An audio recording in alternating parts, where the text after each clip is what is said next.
Halo teman SMA, kembali lagi bersama kita di podcast Cerita SMA. Saya Aldis Muhammad Sajawandi akan berbincang-bincang langsung dengan salah satu narasumber hebat kita.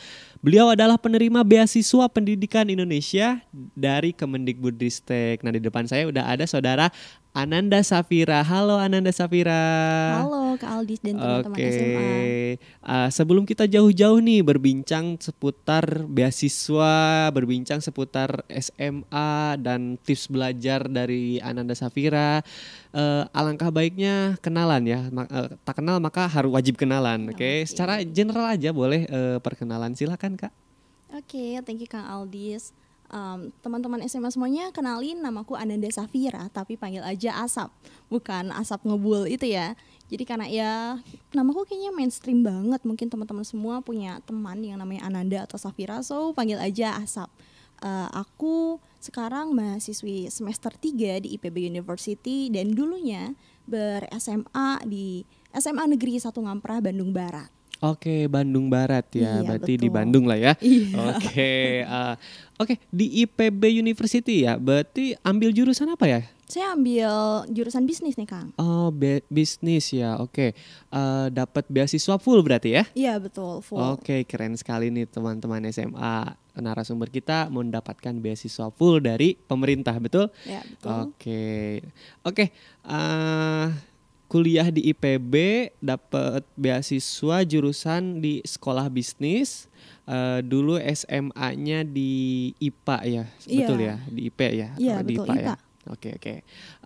Nah, sebelum kita mengawali ke pengalaman atau perjuangan Ananda Safira dan berjuang Ananda Safira di ketika SMA atau kuliah, boleh dong diceritain dulu nih background atau aktivitas Ananda Safira sekarang itu lagi banyak aktivitas apa aja sih, mau di akademik atau non akademik? Oke. Kalau di akademik karena sekarang lagi transisi dari online ke offline ya, lagi coba beradaptasi aja karena kulturnya beda. Terus kita ya coba beradaptasi aja. Terus kalau yang non akademik, aku lagi aktif di Fiksioner Indonesia sebagai sekretaris di sana. Dan kemarin baru aja selesai melaksanakan kegiatan Indonesian Youth Transformation Summit sebagai ketua pelaksananya, yang alhamdulillah kita bisa goals lebih dari 1.000 registran. Wow. Dan ya menghasilkan peserta-peserta yang memang valuable. Terus sekarang aku lagi coba daftar juga untuk mau coba aktif di kegiatan mahasiswa itu DPM. Oke, saya ada sedikit penasaran nih. Fiksioner Indonesia itu di situ kamu menjadi salah satu yang mengurus atau menjadi project manager lah ya di Indonesian Youth Summit, betul ya? Iya. Nah, boleh diceritain dulu gak sih itu kenapa bisa masuk ke IETS itu? Dari Fiksioner itu gimana aja tuh? Bisa secara singkat aja mungkin pengalaman yang paling ngenanya itu apa gitu? Jadi Indonesian Youth Transformation Summit itu ya sebuah event kolaborasi 8 komunitas talenta. Jadi gak cuma dari Fiksioner aja nih Kak. Fiksioner gitu. itu ya organisasi yang mewadahi teman-teman kewirausahaan. Mayoritas tuh memang dari alumni lomba fiksi. Mungkin teman-teman tahu ya, karena teman-teman SMA pasti ngikutin nih lomba-lomba dari Puspresnas Kemendikbudristek. Terus kayak ada nih lulusan-lulusan dari prestasi lain, kayak dari alunan tuh mereka dari FLS 2N, terus yang O2SN dan lain sebagainya, membentuk 8 komunitas. Kita buat event kolaborasi prestasi nasional ini, membuat event kolaborasi dan lahirlah Indonesian Youth Transformation Summit. Sorry ya, berarti basicnya itu mengumpulkan semua talenta-talenta yang ada, terutama yang berprestasi untuk membuat suatu project atau event ya. Itu ada anak-anak SMA juga ya? Banyak banget. Banyak ya? Atau banget. emang pesertanya SMA atau gimana itu? Kalau untuk peserta tuh kita memang targetnya tuh adalah anak-anak muda, anak muda Indonesia. Anak muda. SMA termasuk lah ya? Iya, SMA betul. Sebelum menceritakan perjuangannya, BPI itu basically-nya itu secara general tuh apa gitu, biar teman-teman SMA ini tahu gitu BPI itu apa, dan nanti ketika teman-teman SMA lulus ya teman-teman SMA tahu gitu ada loh informasi ini dari kementerian, seperti itu. Silakan. kebetulan karena lagi di Jaksel nih harus basically literally gitu Oh ya, iya, mantranya betul. harus keluar ya. Oke. Iya, silakan Iya. silakan. Jadi kalau BPI itu singkatan dari Beasiswa Pendidikan Indonesia. Oke. Nah, di tahun aku mendaftar tahun 2021 itu adalah beasiswa pertama. Sebelum dia bernama BPI, di tahunku tuh dia namanya BPT.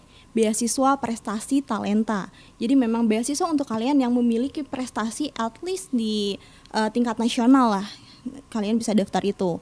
Nah, untuk tahun berikutnya dia rebranding menjadi BPI, Beasiswa Oke. Pendidikan Indonesia. Jadi BPI itu nggak cuma punya BPT. Gampangnya gini, BPI itu dia nama umumnya, terus di bawahnya dia punya lagi BPT, Beasiswa Prestasi Talenta yang tadi, terus nanti ada BIM, Beasiswa Indonesia Maju, dia yang keluar negeri, ada beasiswa S2 dan lain sebagainya.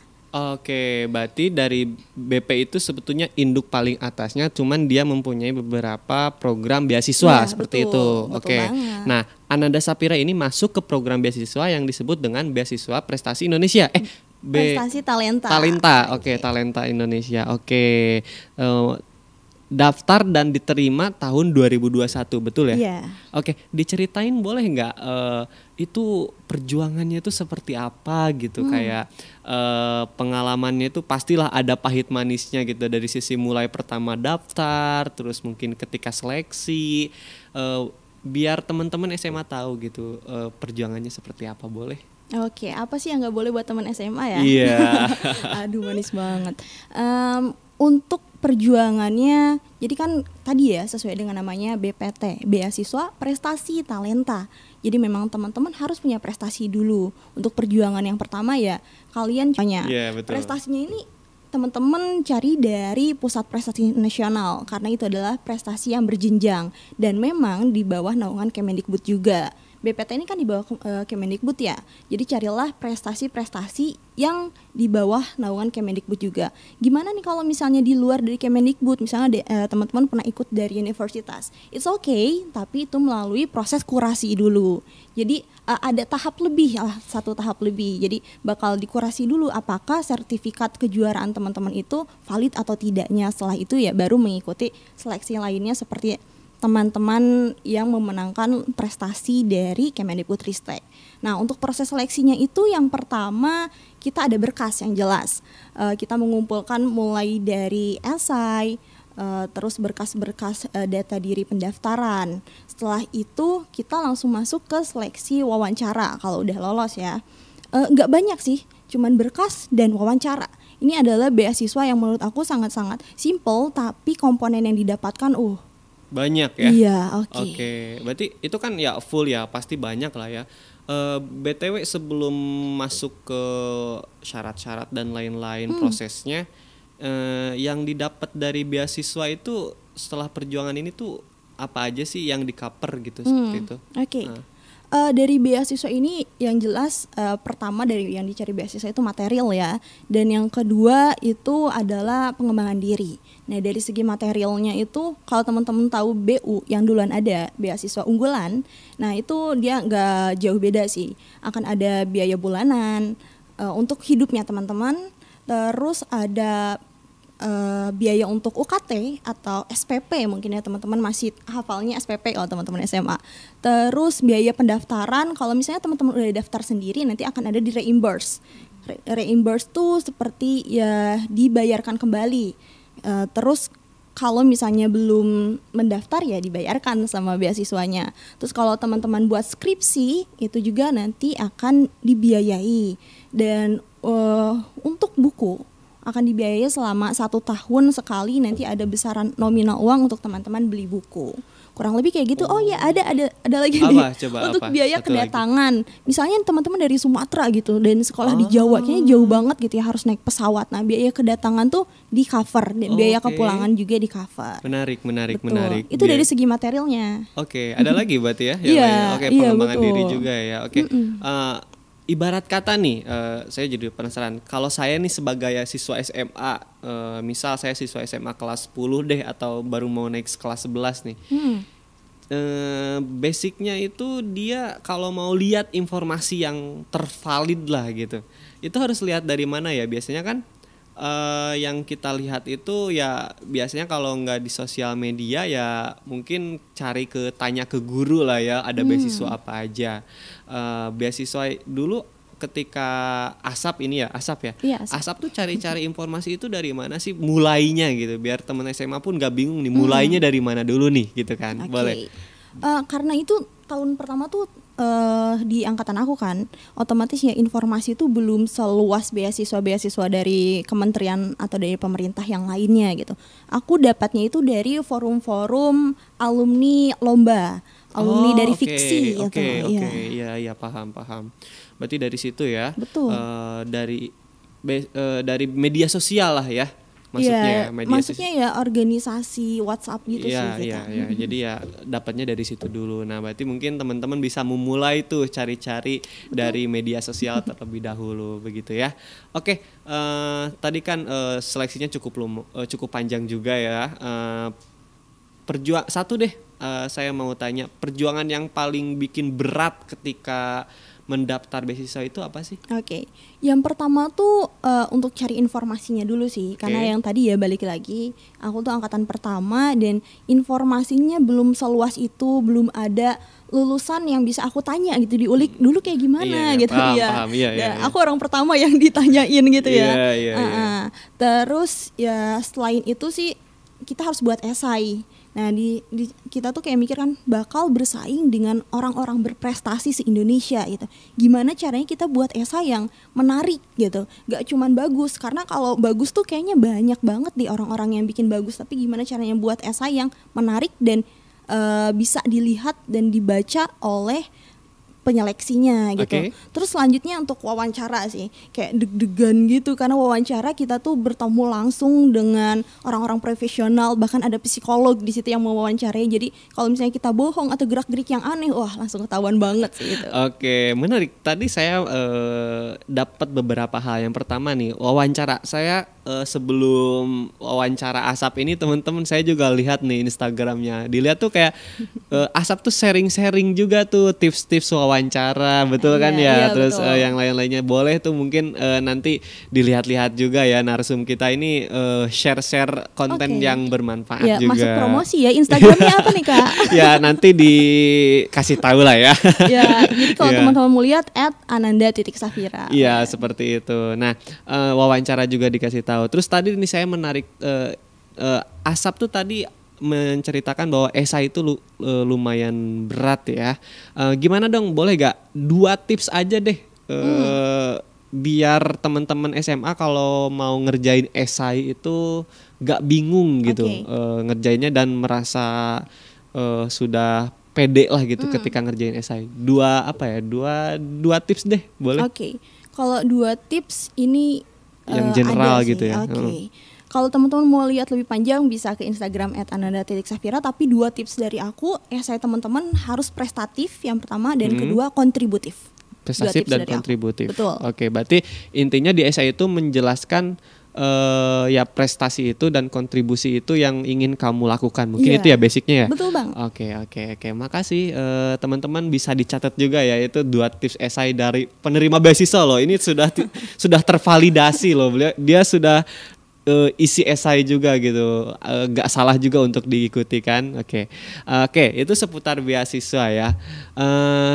Ketika kita bahas beasiswa, kita juga pasti mempunyai tujuan lah ya. Tujuan itu kan pasti mempunyai semacam niat baik untuk merubah diri sendiri. Nah, yang ingin saya tanyakan itu ketika kamu mempunyai motivasi untuk mendapatkan beasiswa, pastinya dong kamu mempunyai role model atau sosok yang bikin kamu termotivasi sangat tinggi. Nah, yang ingin saya tanyakan itu, ada gak sih motivator atau role model yang kamu punya selama hidup kamu ini?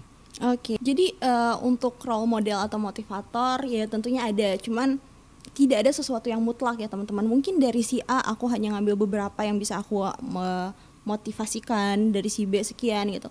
Dan so far yang jadi ya role model aku tuh yang pertama Raditya Dika, untuk berpikir caranya unik dan trik dan ya punya pemikirannya sendiri. Terus yang kedua ada Dena Haura. Aku seneng banget sih sama beliau. dia adalah seorang selebgram yang memang aktif selama di perkuliahannya, namun selama di akademiknya juga oke. Dan ya mungkin 2 itu dulu sih. Oke, 2. Menarik nih, ada satu sosok yang bikin menarik. Raditya Dika, basicnya kan komedian ya. Kamu di sini basicnya lebih ke bisnis, tapi kamu mempunyai poin yang bagus dari beliau nih. Nah, Raditya Dika ini boleh dijelasin lebih dalam gak gitu? Kenapa Raditya Dika? Tadi kan bilang cara berpikir atau ingin membedanya gitu. Nah, yang dikaitkan dengan perjuangan kamu mendapatkan pendidikan atau pendidikan yang layak dan mendapatkan beasiswa ini, dikaitkan dengan itu, apa sih yang bisa dipelajari dari Raditya Dika itu sendiri? Oke, untuk Raditya Dika kan tadi cara berpikir yang unik ya. Dia tuh punya hal nyeleneh yang jadi hal menarik menurutku, itu jeniusnya dia dalam menulis. Nah itu yang menulis, aku coba, ya? betul, aku coba terapkan di esai. Kalau teman-teman penasaran bisa buka di webpage mobile di Instagram aku, balik lagi ada promosi terus ya, ini udah yang ketiga kali, Ananda.Safira. Di sana aku bikin esainya tuh bener-bener beda sama orang-orang lain. Mungkin teman-teman bisa lihat di sana aja. Orang-orang tuh suka banyak yang berpikir bingung banget buat esai kayak gimana gitu. Sedangkan sebetulnya esai itu ya just to be yourself gitu. Tuangkan aja ide-ide dan pemikiran, argumentasi semua yang kalian punya di sana, karena esai itu bukan karya tulis ilmiah. Oke. Iya. Dan aku pakai kalimat-kalimat yang memang ada komedi di sana, bahkan aku masukkan kayak gitu. Oke. Selain cara belajar kamu ke salah satu influencer, saya juga mau penasaran nih, cara kamu belajar ketika kamu SMA dan ketika kamu sekarang kuliah ini gimana aja gitu. Boleh gak sih diceritakan perjuangan belajarnya ketika SMA, yang paling menarik aja ketika SMA sampai ketika kuliah ini. Terus ketika ada masalah juga gimana ketika SMA dan kuliah, ketika belajar tuh ada masalah apa, dan tipsnya untuk menghadapi itu tuh gimana gitu. Boleh diceritain nggak? Oke, sebetulnya nggak jauh beda sih cara belajarku di SMA dan kuliah, tapi memang ada sedikit perbedaan. Cara belajar yang pertama itu aku memaksimalkan pada jam-jam produktif aku. Harus tahu teman-teman pasti punya jam produktifnya deh. Belajar tuh kayaknya bakal lebih oke di jam malam kah, atau mungkin subuh atau siang gitu. Iya benar. Pasti punya jam produktifnya gitu. Iya. Nah nggak kebetulan juga sih. Memang aku tuh jam produktifnya bangun tidur. Dari mulai jam 3 pagi sampai sebelum sekolah, sebelum jam 7 gitu. Jadi selama dari jam 3 pagi itu aku belajar di sana, kayak mengulang materi yang sebelumnya dan lain sebagainya gitu. Dan yang kedua tuh aku kalau belajar tanganku nggak bisa diem.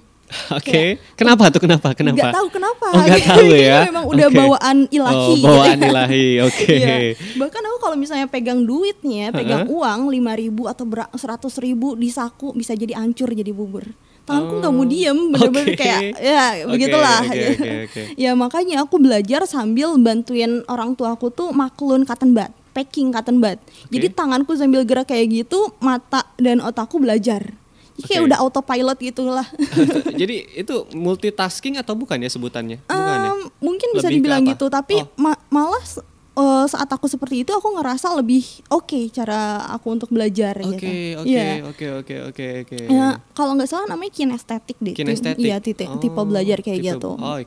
Tipe belajar kinestetik ya. Iya. Oke.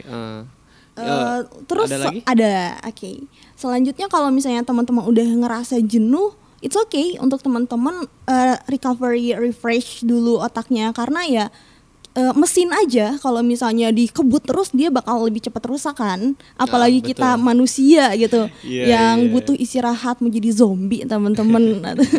Kayak gimana. Terus selanjutnya aku tuh tipe orang kalau belajar tuh senang untuk start duluan, senang untuk curi start. Jadi kalau misalnya teman-teman belum mempelajari itu, aku pelajari duluan. Jadi saat kita udah di sekolah atau mungkin di kuliah, kita tuh tinggal menambah materi yang ada di otak kita, dan kalau misalnya ada yang kurang, kita bisa kritisi di sana, kayak gitu. Oke. Mungkin ini ya, balik lagi ke masa lalu Kak ya. Ketika SMA nih, ada gak satu masalah yang bikin kamu aduh ini berat banget ketika aku SMA menghadapi ini, baik itu akademik atau non akademik ya. Terus gimana sih kamu ngelewatin itu kayak struggle-nya itu gitu, boleh diceritain nggak? Ada gak gitu? Kalau gak ada mungkin ketika kuliah mungkin boleh diceritain satu aja gitu masalah dan solusinya. Biar teman-teman tahu nih, masalah orang kan beda-beda ya. Nah mungkin bisa jadi salah satu jawaban Asap ini membantu teman-teman yang lagi galau atau bingung nih ngurusin nilai atau ngurusin akademik atau prestasi, mungkin lomba, boleh dong diceritakan. Oke, yang jadi masalah aku selama SMA itu adalah time management. Oke, time management. Karena aku tuh kalau bahasa Italinya tuh maruk dulu tuh. Oke, Itali ya. Oke, saya baru dengar soalnya. Oke, gimana kayak, coba jelasin. Dari segi akademik, non akademik ingin aku kuasai gitu. Kayak aku ambisi pengen lah ya. ranking 1 di kelas, ingin aktif juga sebagai ketua organisasi di sekolah dan di forum luar sekolah dan lain sebagainya gitu. Tapi ternyata aku tidak bisa mengambil semua itu gitu. Jadi yang sana terbengkalai, yang sini terbengkalai gitu. Iya. Jadi aku ngerasa ini bukan produktif, tapi ini sibuk gitu. Iya. Dan dari situ aku mulai belajar sih, dan aku terapkan sekarang di bangku perkuliahan kalau aku tuh mengambil hal-hal yang aku bisa handle aja. Oke. Karena itu adalah amanah ya, jangan sampai kita ngerusak amanah itu gitu. Terus tujuan utama kita kuliah atau mungkin bersekolah itu kan untuk lulus, untuk mencari ilmu di instansi tersebut. Jadi walaupun seaktif, sesibuk apapun teman-teman di organisasinya atau di luar daripada akademiknya, tetap akademik itu diperlukan. Kayak gitu. Jadi yang jadi ilmu aku banget tuh jangan FOMO, terus tahu kapasitas kita gimana, dan ya prioritaskan ikutnya itu berdasarkan kualitas bukan kuantitas. Lebih baik sedikit tapi semuanya gong gitu, daripada sana sini tapi ya gitu nggak ada yang masuk ya. Oke, menarik nih teman-teman nih. Saya belajar nih dari Asap ini. Belajar apa? Ternyata ya ketika setiap orang punya ambisi lah. Saya juga punya ambisi ya. Ketika kita punya ambisi tapi kita tidak bisa memanage waktu dan ambisi itu, ya basicnya yang tadi kata Asap bilang, based on pengalaman Asap ya, ketika dia ambil semuanya ya rasanya sibuk aja, tapi gak ada yang satu poin yang diunggulkan atau dituju lah gitu. Nah teman-teman SMA nih perlu mungkin bisa belajar mungkin ya dari Asap. Jadi ya boleh ketika teman-teman punya ambisi dikejar saja, tapi alangkah baiknya ada satu ambisi yang bisa untuk difokuskan gitu. Dalam artian jangan semuanya diambil gitu kan, karena kan kita gak bisa, tangan kita cuma dua lah istilahnya gitu kan. Oke, mungkin di sini kita udah mulai ke yang terakhir ya, sayang banget ya, padahal kita masih mau berbincang-bincang selamanya mungkin ya, biar teman SMA banyak belajar dari Asap ini. Pesan deh buat teman-teman SMA yang mungkin sekarang kelas 10 baru masuk, kelas 11 juga yang lagi sibuk-sibuknya nih di organisasi, terus kelas 12 nih yang mau kuliah nih, terutama mereka nih yang mau kuliah. Pesan aja deh mungkin ya, pesan buat mereka nih seputar mungkin perjalanan belajar mereka dan ketika nanti misalkan ada yang mau dapat beasiswa juga nih, boleh dong Asap dikasih wejangan kali ya. Kepada teman-teman boleh. Oke, halo teman-teman SMA. Jadi kalau kalian mau daftar beasiswa pendidikan Indonesia ini disclaimer, BPI itu hanya menerima mahasiswa baru. Jadi teman-teman dari sekarang mumpung dari SMA, carilah prestasi-prestasi terutama dari pusat prestasi nasional gitu. Kejarlah prestasi dari sana. Kalau kalian udah dapat di situ, itu langkah yang lebih mudah untuk selanjutnya teman-teman dapat beasiswa. Hal yang menarik kan, teman-teman baru masuk udah langsung dapat beasiswa kan.